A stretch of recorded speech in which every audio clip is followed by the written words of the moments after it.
When GTA 5 was released years ago, it was thought to be one of the most realistic games ever made. Ever! And it's kinda true.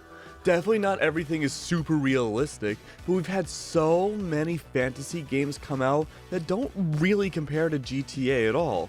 The only other game that comes to mind that's somewhat close is Second Life, which is... It's pretty weird. Very weird. Hi, my name is Keg and welcome to the Game Globe. Today we're going to look and see how GTA 6 will be the most realistic game of all time. I know that's probably a heavy task to say that yeah, this game that we know nothing about will become the most realistic game of all time. And there's a lot of different avenues that they can take here. Think about how much GTA 5 has evolved over 7 years, right? Think about all the art role-playing servers, think about all the mods that came out, all the multiplayer functions for GTA Online. All of that is going to combine into something fantastic. But we're going to break those down a little bit more, and we do have a roleplay video coming out soon as well, so make sure to be on the lookout for that. Just like last week and the week before, we can only assume that GTA 6 will be super realistic. We have zero information on this new game, but we can only assume that because of the development has been taking so long, it should be super realistic, right? Look at all the recent graphics of video games that came out even in 2020. They look pretty realistic. Sometimes, even at my ripe old age of 21, sometimes I almost mistake it for real life. The photo realism is just so on point.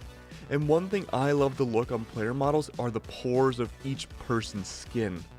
I think that's really cool to see, and that was something that was lacking in GTA 5 and a lot of games that came out during the 2010s. Maybe we'll see it now. There are plenty of mods that have made GTA 5 much more realistic than it already is, including roads, lighting, and many other different things, like being Thanos or Magneto.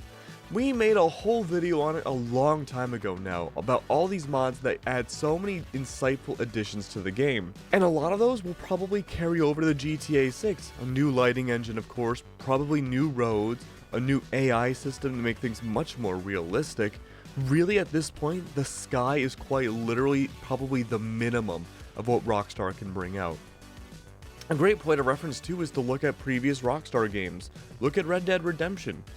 Look at what they brought out there. Now, I haven't played Red Dead Redemption 2 in a long time, but the roads were cool to see, the environments were much more dynamic, and sure, some trees were reused once in a while, but even then, it was so much more expansive and wild and personal feeling to travel through that wilderness. Another game that comes to mind too is The Last of Us 2. I think it's a really good example of what we can see and expect going forwards for GTA as well. Does that necessarily mean we're going to see, just as, big of a story as The Last of Us 2? Probably not. But we might be able to see dynamic weather, maybe even dynamic environments at times, maybe new islands, an open world. We could see a whole bunch of different things, and again, the sky is going to be quite literally the minimum. The reach we are looking for are the stars. We also made a video a long time ago asking if GTA 6 would take place in space, and I say screw it, why not? Why can't it take place in space? It very well could. Unfortunately, at this time, we just have no idea other than some pretty credible rumors. And even then, if there is time travel or time going forward, that's even more ways of making it realistic. You could have it be as in depth or as in little depth as you want in the 1980s, and then bring it in full force at the end, towards the end of the game. But there's plenty of other avenues Rockstar could take. We're gonna have to wait and see as we go forwards in 2021 if there will be any changes, because at this point, there haven't been any news. But we'll have to wait and see. Thank you very much for watching. Make sure to like and subscribe, and I'll see you guys in the next video.